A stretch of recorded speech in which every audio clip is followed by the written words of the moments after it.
गणित में 2D और 3D कहलाते। सबसे पहले 2D मतलब द्विआयामी, 3D मतलब त्रिआयामी। यहां पे हमें सबसे जरूरी बात जो है वो इसका मतलब समझना है, डी यानी कि डायमेंशन। डायमेंशन का मतलब होता है आयामी। आयामी का मतलब हम जो निकाल रहे हैं वो ये है। गणित में आयाम का मतलब है लंबाई, चौड़ाई और ऊंचाई। इनमें से जहां पे दो चीजें उपलब्ध हो वो 2D द्विआयामी, और जहां पे तीनों उपलब्ध हो वहां पे वो त्रिआयामी। फिर से एक बार कहना चाहूंगा, 2D और 3D मतलब द्विआयामी और त्रिआयामी। 2D का मतलब है जिसमें दो चीजें उपलब्ध हो 2D, और 3D का मतलब है जिसमें तीन चीजें उपलब्ध हो 3 डायमेंशंस। डायमेंशंस D का D फॉर डायमेंशंस, आयाम। आयाम हम ये आयाम से मतलब है कि हमारे पास कौन सी तीन चीजें। आयाम का मतलब होता है लंबाई, चौड़ाई और ऊंचाई। ये तीन चीजें जहां पे उपलब्ध होंगी वो 3D होंगी, और जहां पे इनमें से दो चीजें उपलब्ध हो वो 2D होंगी। आइए पहले 2D समझते हैं। द्विआयामी, द्वि यानी कि दो, और आयाम मतलब इनमें से कोई दो। तो हमारी जो 2D आकृतियां हैं वो है, सबसे पहले आता है वर्ग। क्या आता है? वर्ग।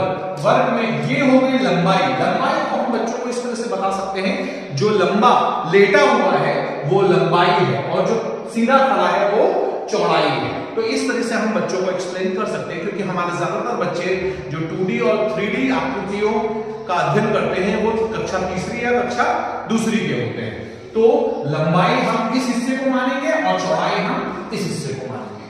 तो ये जिसमें लंबाई और चौड़ाई ये दो ही चीजें मिल रही है, ऊंचाई नहीं मिल रही है इसमें, इसलिए इसको हमने 2D की श्रेणी में रखा है। उसी प्रकार ये जो चित्र है आयत, इसको देखेंगे, ये लंबाई और ये चौड़ाई, लंबाई और चौड़ाई ये होगी।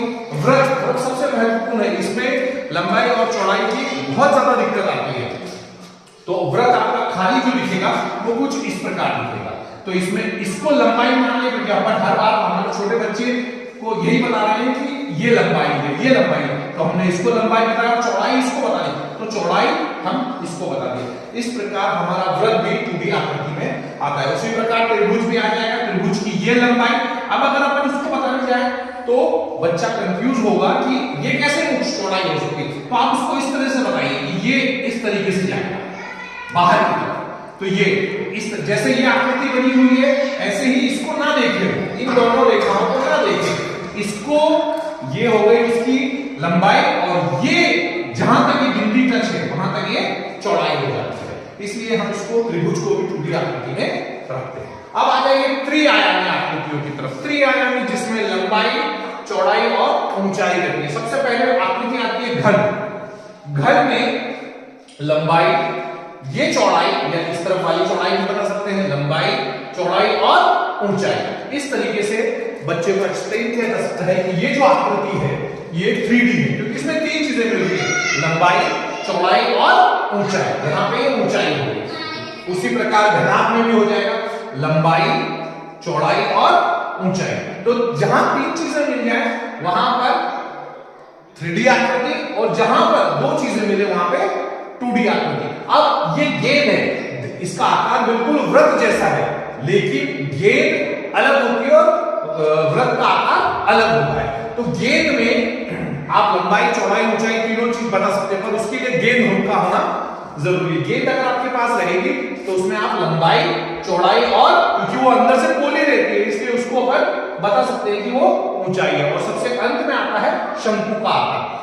शंकु आकार की, जैसे हमने जोकर की टोपी हो गई, शंकु हो गया, उसके बाद चलिए तो ये इस प्रकार से हम बता सकते हैं कि ये शंकु, इसमें ये लंबाई और ये चौड़ाई, और यहां से जो ऊपर जाएगा वो हो जाएगी ऊंचाई। तो ये हमारी 3D आकृतियां हैं जिनमें तीन चीजें मौजूद हैं, और ये हमारी 2D आकृतियां हैं जिसमें दो चीजें मौजूद हैं। अब आपके लिए